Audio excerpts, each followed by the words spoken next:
Hey, it's Dustin from Parts Doctor. In today's video, I'm going to show you how to replace the drip tray that goes on this Whirlpool dishwasher.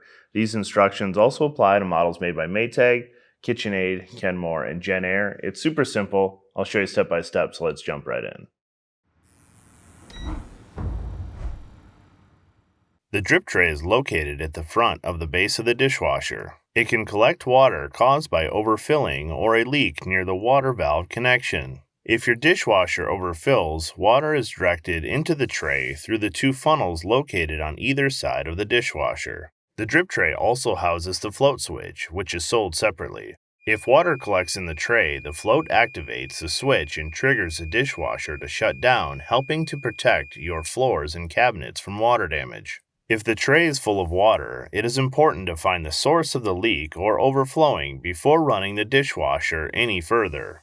Over time, the drip tray can crack or warp, allowing water to escape onto the floor rather than being contained. If the drip tray is damaged, you may notice water pooling on the floor underneath the dishwasher or the float switch not triggering or triggering unexpectedly. Replacing a cracked or damaged drip tray restores proper overflow detection and ensures the float switch can function as intended.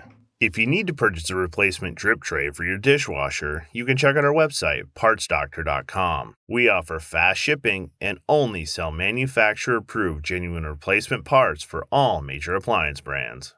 Tools needed for this repair: a 5/16 nut driver or socket. This video features disconnecting an electrical connector, so please disconnect your appliance from the power source before beginning. To access the drip tray, first remove the toe kick plate access panel.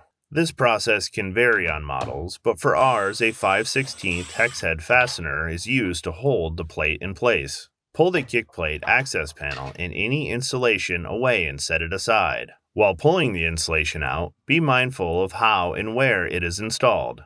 With the kick plate and insulation now removed, locate the two release tabs on either end of the drip tray. Press them towards the center of the machine and slowly pull the drip tray forward. Do not remove the drip tray all the way, as it is still connected to the dishwasher via the float switch. Pull the drip tray out far enough to be able to see the two tabs that release the float switch. Press the two tabs towards the center of the switch until you can release the float switch from the drip tray.